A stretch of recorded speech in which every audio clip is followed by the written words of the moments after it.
అందరికీ నమస్కారం. నా పేరు ఆంజనేయులు. నేను మండల మహిళా సమాఖ్య అడ్డాకల్లో ఎన్పిఎంసీగా పనిచేస్తున్నాను. మా కార్యక్రమంలో సేంద్రియ వ్యవసాయ పద్ధతిలో భాగంగా మేము రైతులకు ఖర్చు లేని పద్ధతులు దాన్ని ఏ విధంగా మనం చెయ్యాలి, మనకు అందుబాటులో ఉండేటువంటి వస్తువులను తీసుకొని ఖర్చు లేని విధంగా రైతులకు మనం కొన్ని కషాయాలు చేయడానికి వాళ్ళకు మేము చెప్పాము. అదే విధంగా వాళ్ళు మీకు నీమాస్త్రం అనేది ఒక కషాయాన్ని నీకు పర్వతాల అనే రైతు చేసి మీకు చూపిస్తాడు. అది ఏ పద్ధతిలో చేయాలి, ఎట్లా చేయాలి, అది ఎందుకు ఉపయోగపడుతుంది, దానివల్ల లాభం ఏంది, దానికి ఎంత ఖర్చు అవుతుంది అనే విషయాలన్నీ ఆ రైతు క్లుప్తంగా మీకు చెబుతాడు. ఈ నీమాస్త్రానికి ఏమేమి పదార్థాలు కావాలన్నా? నీమాస్త్రానికి చూడండి సార్, ఇక్కడ పదార్థాలు అంటే ఇక్కడ అన్నీ మా పొలంలో దొరికే పదార్థాలతోనే మేము నీమాస్త్రం తయారు చేస్తాం. ఆ నీమాస్త్రం తయారు చేయడానికి ముందుగా ఒక 15 బిందెల నీళ్ళు, 15 బిందెల నీళ్ళు అది ఒక పెద్ద డ్రమ్లో పోసుకుంటాం. డ్రమ్లో పోసుకున్నాక తర్వాత ఒక 10 కేజీల వేపాకు, అది అప్పటికప్పుడే 10 కేజీల వేపాకు అప్పటికప్పుడే తెంపి అప్పటికప్పుడే దాన్ని దంచి బాగా మెత్తగా దంచి 10 కేజీల వేపాకు కలుపుతాము అందులో. తర్వాత ఒక 2 కేజీల ఆవు పెండ సార్, ఒక 2 కేజీల ఆవు పెండ కలుపుతాము. 2 కేజీల ఆవు పెండ అయినాక ఒక 10 లీటర్ల ఆవు మూత్రం, 10 లీటర్ల ఆవు మూత్రం కలుపుతాం. ఒక 10 కేజీల వేపాకు ముద్దతోన వేపాకు పేస్ట్ 10 కేజీలు ఒక ముద్ద చేసి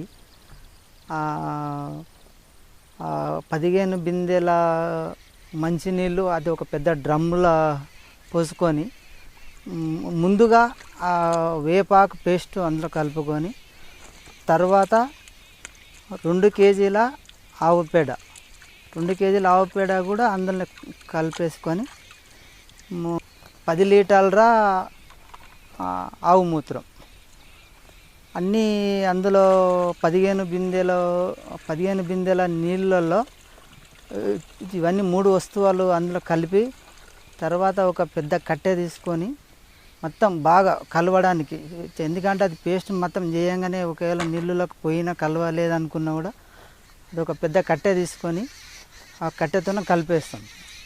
అట్లా కలిపేసినాక దాన్ని అది అప్పుడు కలిపేసినాక మూసేసి ఒక రోజుకు ఒక పొద్దుగాల మధ్యాహ్నం సాయంత్రం రోజుకు ఒక 3 సార్లు కట్టెతోనే కలుపుతుంటాం సార్. అది ఎందుకంటే పొయ్యి మొత్తం కింద కూర్చుంటుంది, అది కలుస్తుందో లేదా అనే దానికి రోజుకు ఒక 3 సార్లు కలుపుతాం.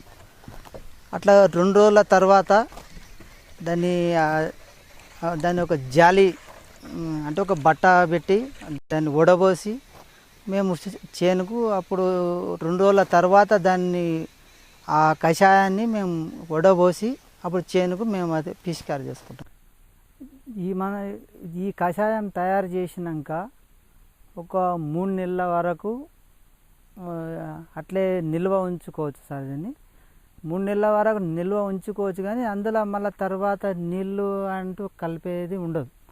అంటే ఇప్పుడు తయారు చేసిన కషాయం మాత్రమే మనం స్ప్రే చేసుకోవాలి. మళ్ళీ నీళ్ళు కలిపితే మాత్రం అది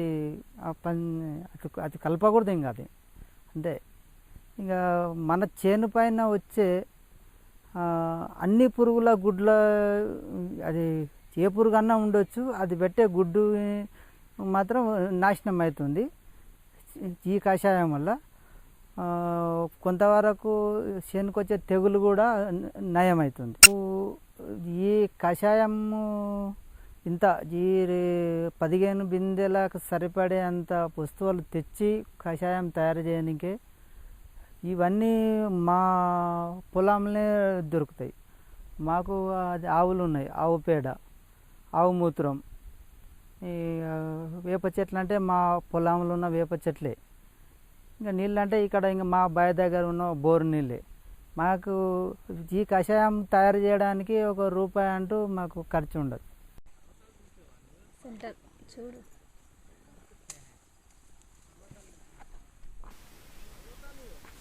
సేంద్రియ పద్ధతిలో వ్యవసాయం చేయడం వల్ల మన పంట పొలాల్లో లభించేటువంటి ఆకులాలతోటి మన పశు సంపదతో లభించేటువంటి గోమూత్రము గోపేడతోటి మనకు కావలసినటువంటి అన్ని రకాల కషాయాలు తయారు చేసి ఖర్చు లేని పద్ధతిగా రసాయనిక ఎరువుల జోలికి వెళ్లకుండా మనము ఈ పద్ధతులు ఖర్చు లేని పద్ధతిగా చేసుకుంటే మనకు కూడా తర్వాత మన ఆరోగ్యానికి, మన పిల్లల ఆరోగ్యానికి, మన భూమి ఆరోగ్యానికి, మన పశువుల ఆరోగ్యానికి ఎంతగా ఉపకరిస్తుంది.